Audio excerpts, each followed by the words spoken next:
Баршаңызға қайырлы күн, Дәмді асхана каналына қош келдіңіздер. Бүгін осындай таңертең балаларға тез әрі оңай жасалатын пицца дайындап көрдік. Рецептімен бөліскелі отырмын. Сіздер де дәл осылай жасап балаларыңызды қуантсаңыздар болады. Ол үшін бізге шұжық және сыр қажет болады.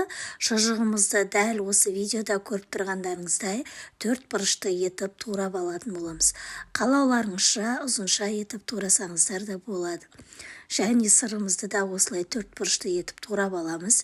Егер үйлеріңізде қызанақ, болгар бұрышы болса, оны да қосып жасасаңыздар болады. Менде енді қызанақ болмағандықтан осылай сыр мен шұжықтан жасадым. Міне осылай шұжығымызды да 4 бұрышты етіп турап алып, ыдысымызға салып, оның үстіне бір жұмыртқамызды және дәміне қарай тұзымызды, қара бұрышымызды салып, жақсылап араластырып, бір шетке қойып қоятын боламыз.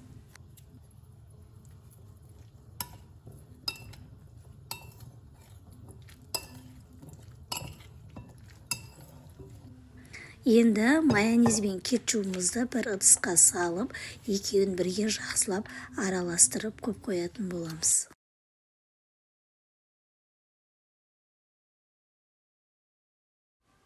Ендігі кезекте осындай бөлке нанымызды видеода көріп тұрғандарыңыздай осылай 4 бұрышты етіп турап аламыз. Менде осындай 8 бөлікке бөліп алдым. Енді газдың астына салатын ыдысымызға қағазымызды төсеп, осылай нандарымызды қойып шығамыз. Енді осы кесіп алған нанымыздың бетіне жаңағы араластырған майонез бен кетчупымызды барлық нандарымыздың бетіне бір тегіс етіп барлығын жағып алатын боламыз.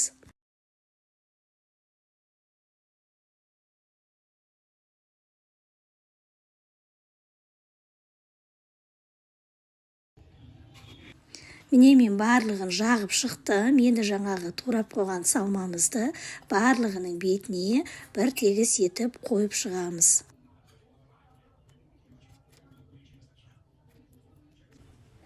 Міне мен барлығына осылай салып шықтым. Енді алдын ала қызып тұрған 180 градус пешімізде 30-35 минутта пісіріп алатын боламыз. Міне сонымен менің пиццаларым пісіп шықты. Көріп тұрғандарыңыздай өте оңай әрі тез дайын болады. Міне осылай қытырлап, өте хрустящий болып пісіп шығады. Дәмі де өте керемет болып шығады. Сіздер де дәл осылай таңғы уақытта асығыс кезде балаларыңызға жасап берсеңіздер болады. Дәмі өте керемет болып шығады. Каналға тіркелмеген болсаңыздар, міндетті түрде каналға тіркеліп, лайк баса кетіңіздер. Баршаңызға ас болсын. Сіздермен бірге болған Дәмді асхана каналы.